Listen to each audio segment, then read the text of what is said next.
Bismillahirrahmanirrahim. Assalamualaikum warahmatullahi wabarakatuh. Perkenalkan, nama saya Rahmi dengan NIM S1S1222027 dari kelas C dengan Prodi Teknik Informatika Fakultas Teknik Universitas Haloleo. Adapun tujuan saya membuat video ini adalah untuk memenuhi salah satu tugas dari mata kuliah pemrograman berorientasi objek dengan dosen pengampu Bapak Adham Mansur Sajia MM. Baik, di sini saya akan menjelaskan terkait materi Python, yakni Python function. Nah, sebelum kita melangkah masuk ke dalam pembahasan, seperti biasa kita harus mempersiapkan dua hal, yakni yang pertama adalah referensi materi. Seperti biasa di sini saya menggunakan referensi materi dari W3 School, dan yang kedua adalah text editor. Nah, di mana text editor di sini yang saya gunakan adalah Visual Studio Code, atau bisa juga kita menggunakan text editor yang lainnya sebagai penunjang pengimplementasian pemrograman kita. Nah, setelah dua hal tersebut telah dipersiapkan, langsung saja kita masuk ke dalam pembahasan. Python function atau dalam bahasa Indonesia adalah fungsi. Nah, di mana fungsi adalah blok kode yang hanya berjalan ketika dipanggil. Kita juga dapat meneruskan data yang dikenal sebagai parameter ke dalam suatu fungsi. Nah, suatu fungsi itu dapat mengembalikan data sebagai hasilnya. Nah, bagaimana caranya untuk membuat fungsi tersebut? Nah, untuk membuat fungsi didefinisikan menggunakan kata kunci def. Nah, seperti ini. Langsung saja kita coba. Kita buat file baru, fungsi dengan ekstensi .py. Nah, menggunakan def, kemudian diikuti dengan nama fungsi, misalnya def halo. Nama fungsinya adalah halo. Kemudian isi dari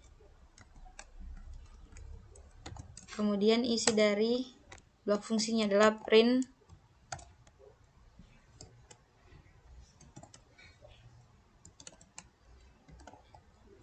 hello world. Nah, seperti inilah cara membuat fungsi di pemrograman Python. Kemudian, bagaimana cara kita memanggil fungsi? Nah, jikalau kita langsung jalankan saja ini, kita langsung run kodenya, maka tidak akan menampilkan output apapun. Nah, tidak akan ada yang tampil karena ini baru kita buat fungsinya, belum kita panggil. Oleh karena itu, untuk memanggil suatu fungsi, maka kita gunakan nama fungsi diikuti dengan tanda kurung. Berarti nama fungsinya adalah halo. Kemudian diikuti dengan tanda kurung dari fungsinya. Ketika kita jalankan, maka barulah muncul isi dari blok fungsinya, yakni print hello world. Di print atau dicetak hello world yang ini. Nah, seperti itu cara memanggil fungsi. Mungkin bisa kita langsung kasih komentar.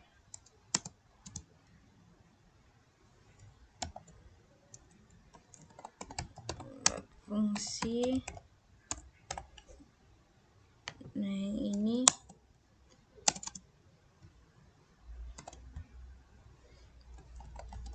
manggil fungsi. Nah, sekarang argumen. Informasi dapat diteruskan ke fungsi sebagai argumen. Argumen ditentukan setelah nama fungsi. Nah, seperti ini di dalam tanda kurung. Kita dapat menambahkan argumen sebanyak yang Anda inginkan dengan cukup memisahkan dengan koma. Nah, adapun contohnya itu yang dimana memiliki fungsi dengan satu argumen atau first name. Saat fungsi dipanggil, kita meneruskan nama depan yang digunakan di dalam fungsi untuk mencetak nama lengkap. Bisa kita langsung coba. Di sini argumen bisa kita isikan dengan nama. Nah, di sini tinggal kita langsung gabungkan dengan print hello, isiannya adalah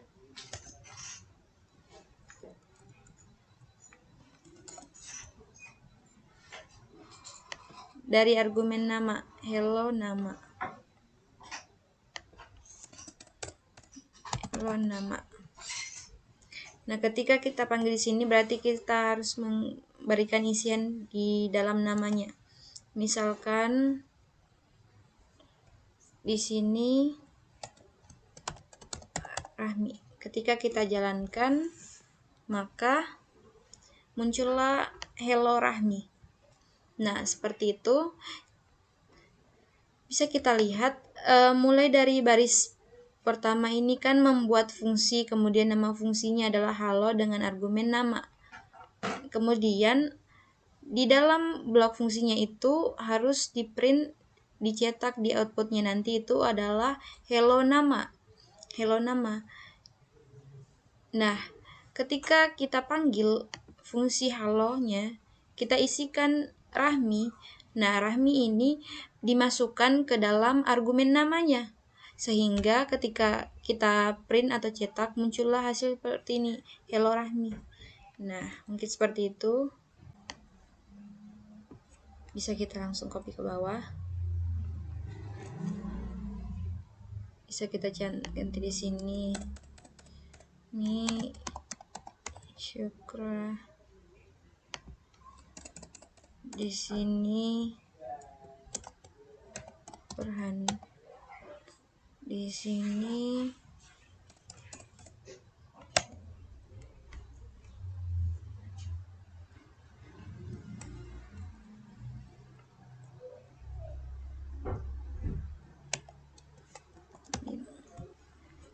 nah, seperti ini.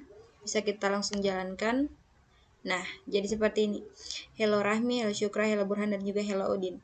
Nah, setiap item yang kita tentukan di sini akan dikirimkan ke dalam argumen si fungsi ini. Dan ketika di print akan menghasilkan hasil seperti ini. Di mana Rahmi, Syukra, Burhan, dan Udin ini masuk ke nama ini. Sehingga outputnya menjadi seperti ini. Nah, selanjutnya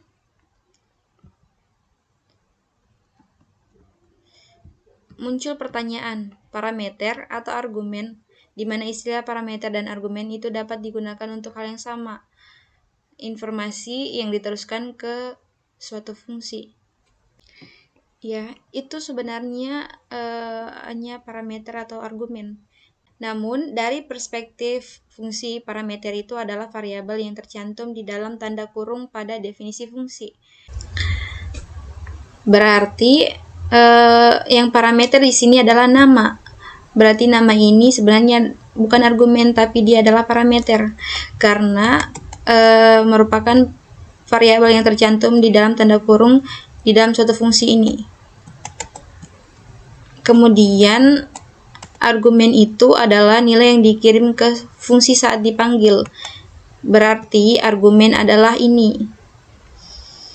Berarti bisa kita pahami mana yang argumen dan mana yang parameter. Parameter itu adalah variabel yang terdapat di definisi fungsi, dan argumen adalah nilai atau value yang dikirimkan ketika dipanggil fungsinya. Seperti itu. Selanjutnya adalah jumlah argumen. Secara default, suatu fungsi harus dipanggil dengan jumlah argumen yang benar. Artinya, jika fungsi kita mengharapkan 2 argumen, kita harus memanggil fungsi tersebut dengan 2 argumen. Tidak lebih dan tidak kurang. Nah, ini contohnya. Jika kita mencoba untuk memanggil fungsi dengan 1 atau 3 argumen, atau maksudnya kita tidak sesuai dengan harapan dari fungsinya, misalnya seperti ini. Kita hapus dulu. Ini kan satu parameter, yakni nama. Kita coba argumennya yang kita kirim itu ada 2. Seperti ini. Ketika dijalankan, nah, maka akan error, yang dimana fungsi halo itu hanya membutuhkan satu argumen saja. Namun kita mengirimnya 2 argumen, maka tidak akan dicetak, yakni yang terjadi adalah error seperti ini. Oleh karenanya adalah ada yang namanya argumen sewenang atau bintang arts, yang dimana jika kita tidak tahu berapa banyak argumen yang akan diteruskan ke fungsi, tambahkanlah tanda bintang sebelum nama parameter dalam definisi fungsi. Dengan cara ini, fungsi akan menerima sejumlah argumen dan dapat mengakses item yang sesuai. Berarti di sini tinggal kita tambahkan bintang.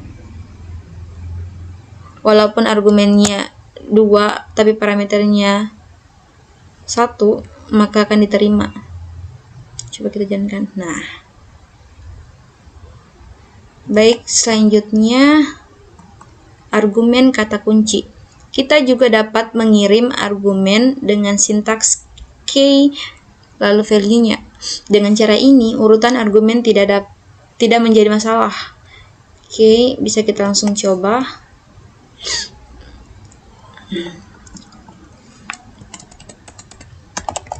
Nama 1, kemudian nama 2, lalu nama 3. Nah, argumennya itu kita isikan dengan value. Misalnya kita ikuti saja ya. Nama 1, nama 2, nama 3. Nama 1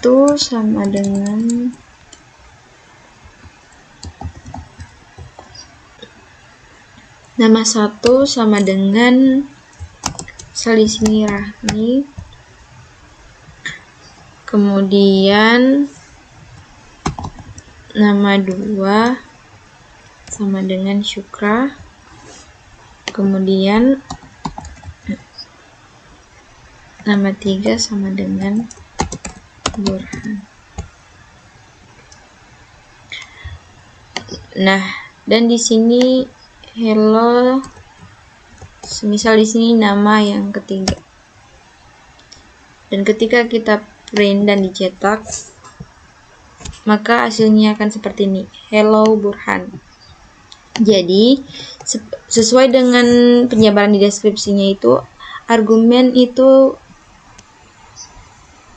tidak menjadi masalah, walaupun di sini masih kita tuliskan banyak, ada nama 1, nama 2, dan nama 3, namun yang dikirimkan itu tetap sesuai dengan parameternya. Kalau parameter nama 3 berarti hello nama 3, maka yang tampil adalah hello Burhan, karena nama 3 yang kita setkan adalah Burhan. Kurang lebih seperti itu, yakni dengan argumen kata kunci, dengan menggunakan sintaks key dan value.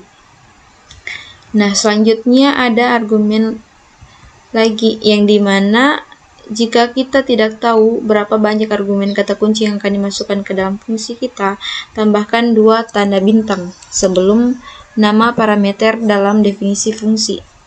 Nah, dengan cara ini, fungsi akan menerima kamus argumen dan dapat diakses item yang sesuai. Bisa kita langsung coba.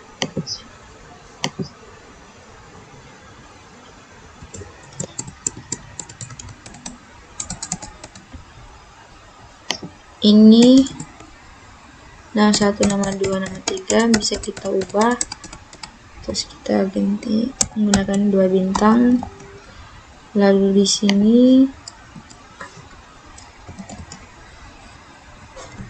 hello kit berarti parameter namanya. Kemudian tambah nama. Nah, di sini tinggal kita akses yang mana first name dan last name-nya.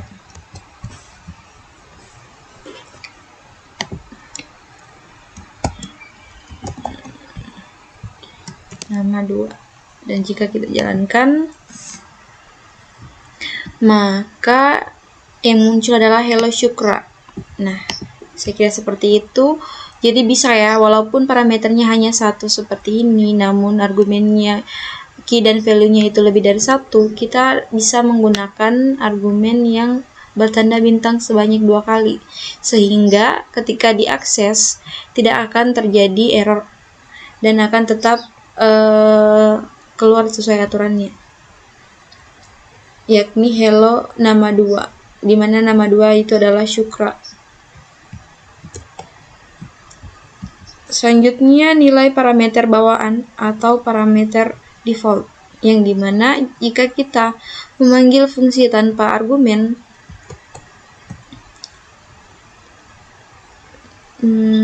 bisa di sini kita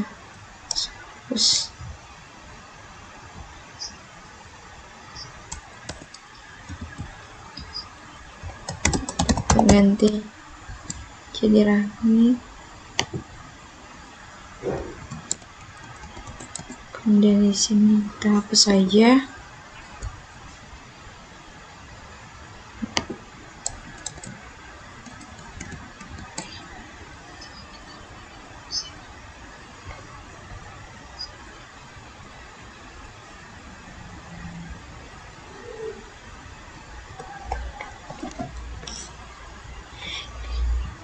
Jika kita memanggil fungsi tanpa argumen, maka fungsi tersebut akan menggunakan nilai default.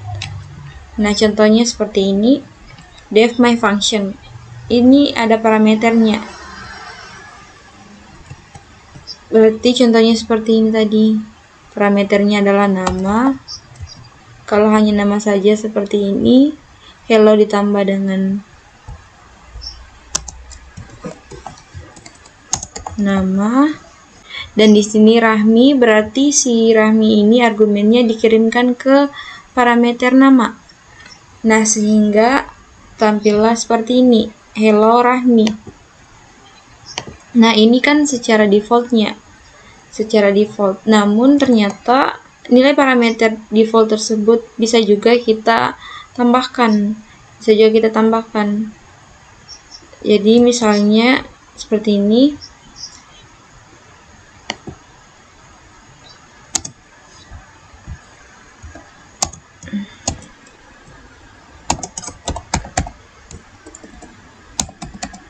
Rahmi, kemudian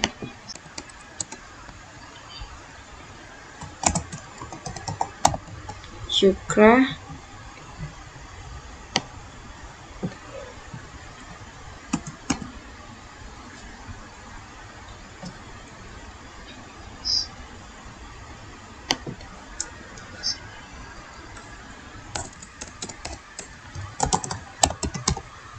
lalu di sini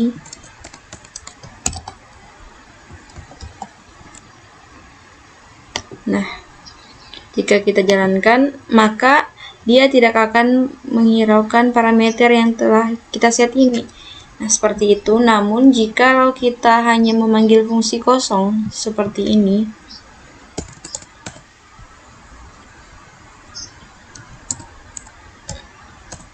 tidak ada apa-apa, maka hasilnya adalah hello Rahmi, yang dimana dia akan mengambil parameter default yang telah kita setkan seperti ini.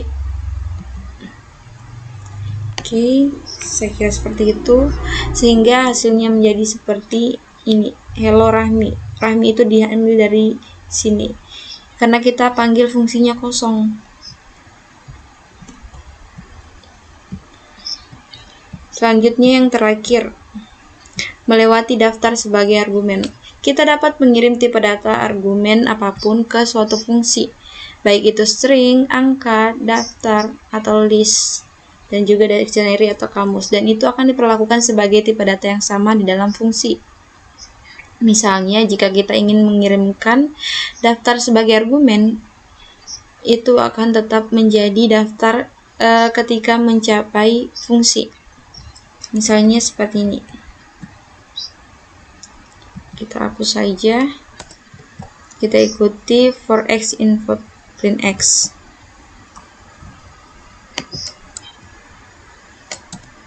Misal for x in nama, kemudian print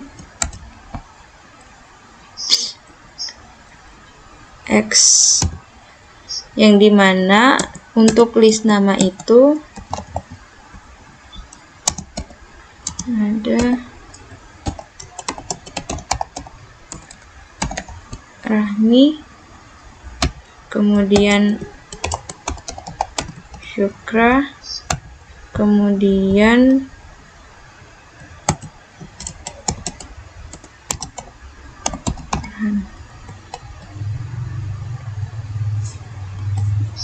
nah, ketika dipanggil fungsinya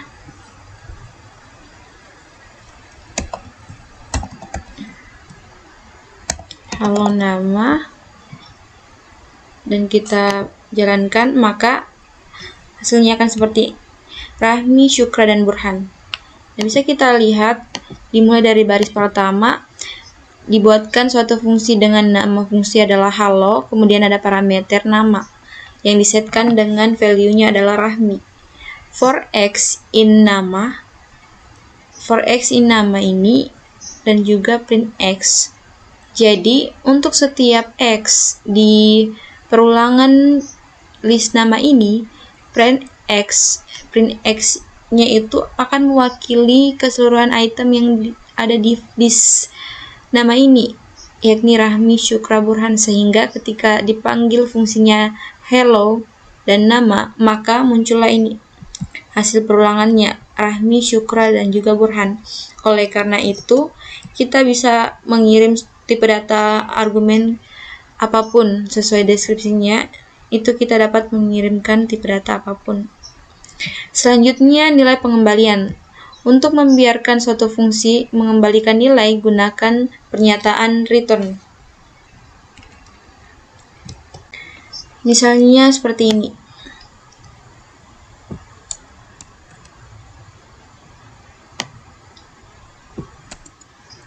Di sini ada parameter angka. Kemudian kita return 5 dikalikan dengan angka.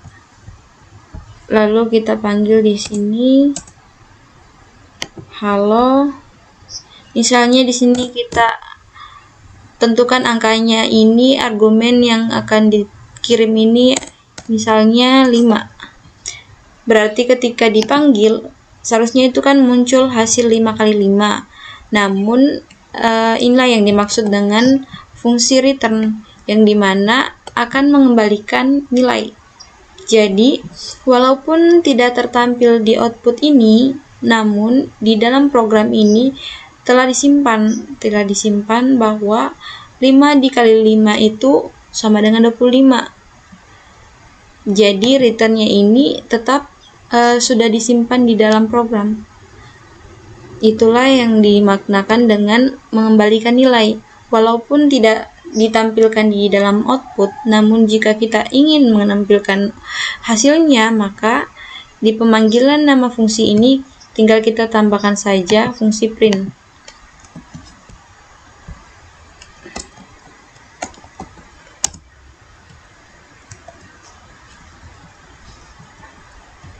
Nah, seperti ini. Dan ketika dijalankan, maka hasilnya betul adalah 25. 5 dikali 5 sama dengan 25. Mungkin kita bisa coba lagi.